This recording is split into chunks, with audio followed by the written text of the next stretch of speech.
troisième partie sur 4 de tout ce qui a été évoqué par My Cosmic Circus dans sa très longue session de questions-réponses concernant l'avenir du MCU dans sa globalité. Et aujourd'hui, on a peu de... Comment peut-on dire ça ? De paragraphes, entre guillemets, donc on a peu de projets à évoquer, mais en même temps, il y a beaucoup de choses à commenter. Donc, ça me permet de vous en faire une troisième partie, et le reste sera sur une quatrième et dernière partie, même cinquième, puisque je vous rappelle qu'on avait déjà commencé à en parler par rapport à Avengers 5 et Avengers The Secret Wars, par rapport au roster, etc. Là, aujourd'hui, on va se focaliser sur la Sorcière Rouge, sur Moon Knight et sur Shang-Chi. Donc, je le précise... Non, je vais préciser deux choses. Dans un premier temps, attention spoiler, parce que vous risqueriez d'être spoilé sur tout ce qui est évoqué. Alors encore une fois, je ne dis pas que tout ce qui va être évoqué dans cette vidéo arrivera, mais en tout cas, sachez que ce sont des choses qui seraient prévues selon ce qu'a entendu My Cosmic Circus. Voilà. De plus, il faut le dire, donc, attention spoiler, je l'ai déjà dit ? Attends, j'ai dit attention spoiler ou j'ai dit qu'il y aura peut-être... je sais plus ce que je disais. Mais bref. Dans un premier temps, attention spoiler si vous ne voulez rien savoir. Dans un second temps, je ne dis pas que cela va arriver, mais que cela pourrait arriver. Ok ? C'est bon pour vous ? On est carré dessus.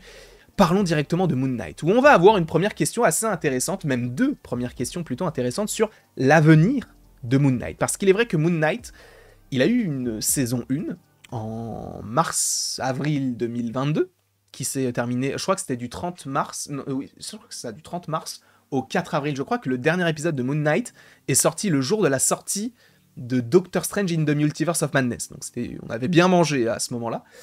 Et en fait, ce qui est intéressant, c'est qu'on n'a plus du tout une nouvelle sur le personnage de Moon Knight. Et en gros, la première question lui demande si,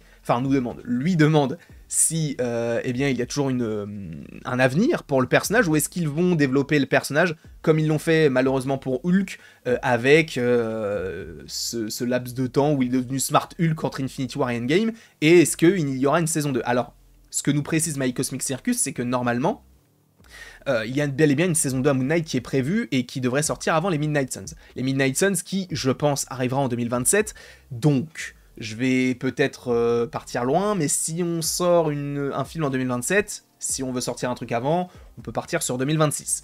Donc, est-ce qu'on ne pourrait pas avoir une saison 2 à Moon Knight, une saison 2 à Hawkeye, une saison 2 à Miss Marvel en 2026 ?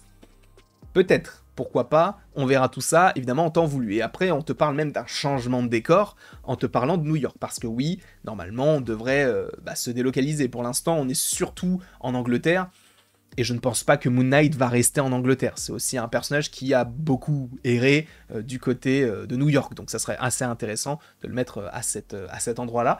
Sachant, et il faut aussi le préciser, c'est que au-delà de Moon Knight, au-delà des Midnight Suns, sachez que c'était The Hollywood Reporter ou Deadline qui avait parlé donc, notamment d'un premier roster en parlant même de Loki, etc.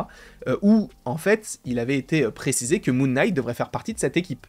Donc Moon Knight devrait être du côté des Avengers. On verra si c'est véritablement le cas. Encore une fois, le tournage n'a pas commencé, mais normalement, Moon Knight devrait au moins être dans les films Avengers. Et après, oui, il sera de retour du côté des Midnight Suns, et oui, du côté d'une saison 2 à Moon Knight.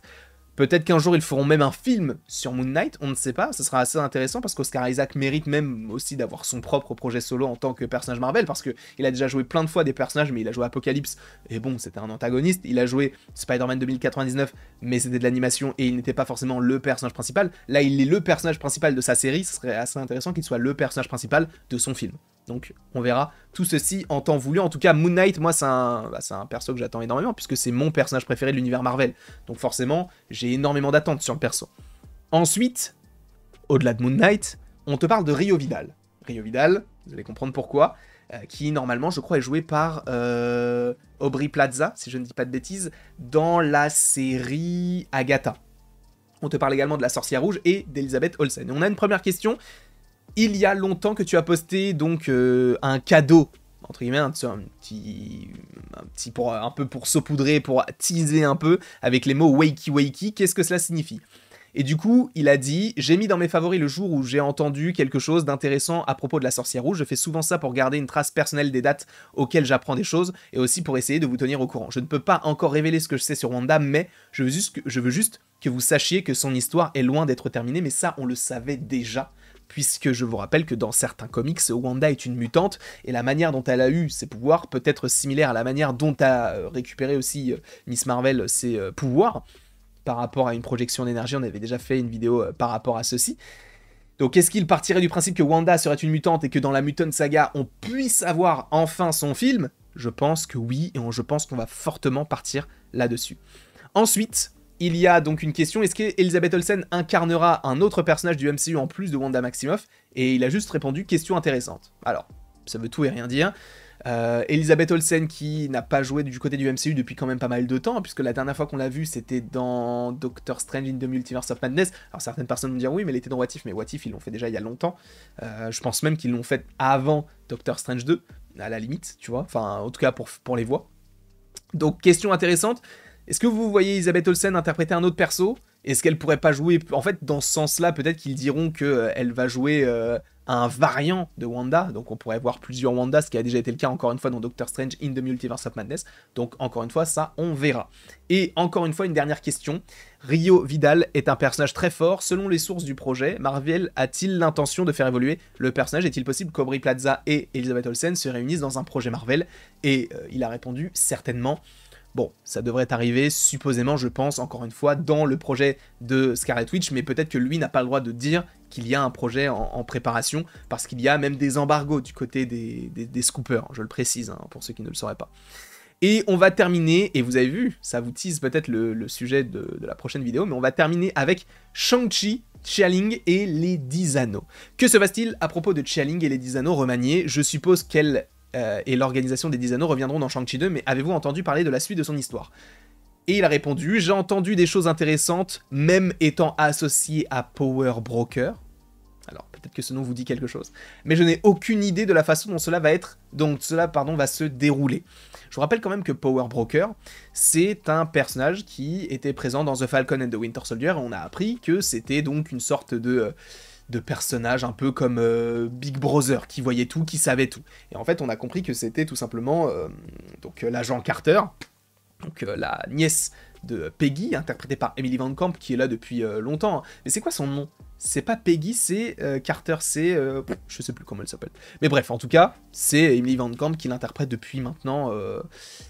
c'est Captain America, le soldat d'hiver. Et en fait, depuis qu'elle a été, en gros, mise de côté, elle a voulu prendre sa revanche, et tu sens que, bon, maintenant, elle est réhabilitée, notamment par rapport à la fin de la série The Falcon and the Winter Soldier, mais cette scène post-générique, on ne sait toujours pas où elle mène.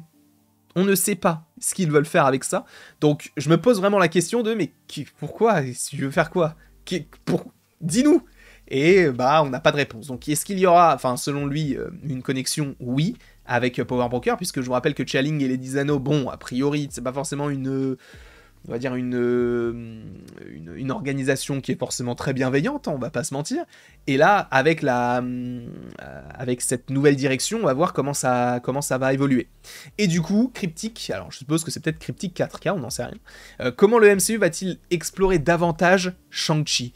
Et du coup, son prochain film sera tourné l'année prochaine, donc 2025 pour une sortie logiquement en 2026, et il est prévu qu'il apparaisse dans les prochains films Avengers. Ces bagues, donc ces anneaux, sont très importants. Il y a toujours cette évocation des anneaux qui pourraient être connectés à autre chose. Moi, en fait, c'est pas que je pense que ce sera ça, c'est que j'aimerais que ce soit véritablement en lien avec les dragons, les McLuhan, parce que bah, c'est son histoire, quoi. Il faudrait peut-être qu'il le fasse à un moment donné. Sachant qu'on n'a jamais dit qu'il y avait les McLuhan, il faut qu'il y ait encore plus de dragons, ça serait incroyable. Et qu'on comprenne que les anneaux ont plus de pouvoir que juste des projections d'énergie. Parce que pour l'instant, bah, on se dit juste que ce sont des anneaux, quoi. Ça va pas plus loin que ça. Donc j'espère qu'ils iront plus loin dans leur explication, dans leur développement. En tout cas, je ne sais pas ce que vous avez pensé de toutes ces petites rumeurs. Encore une fois, j'espère qu'elles vous auront plu. N'hésitez pas à aimer la vidéo, à la partager, à la commenter. Sachez que, juste pour vous teaser un petit peu, la prochaine et dernière vidéo parlera de Venom, de Spider-Man 4, de Vision Quest, de What If, de Wonder Man et des X-Men, si je ne dis pas de bêtises. Je crois que c'est ça. En tout cas, je vous remercie encore une fois beaucoup d'avoir été présent devant cette vidéo. N'hésitez pas à l'aimer, à la partager, à la commenter, à vous abonner, même si ça vous fait plaisir. Pourquoi j'ai pas cette voix-là? J'en sais rien. Et après tout ceci, il ne me reste donc plus qu'à vous dire à la prochaine, pour la prochaine. Et donc oui, la dernière partie sera un peu plus longue, mais comportera des sujets peut-être un petit peu plus intéressants pour vous, notamment Spider-Man 4. Bon, Venom, voilà quoi, on va le mettre dans sa poche et on va jeter le jean.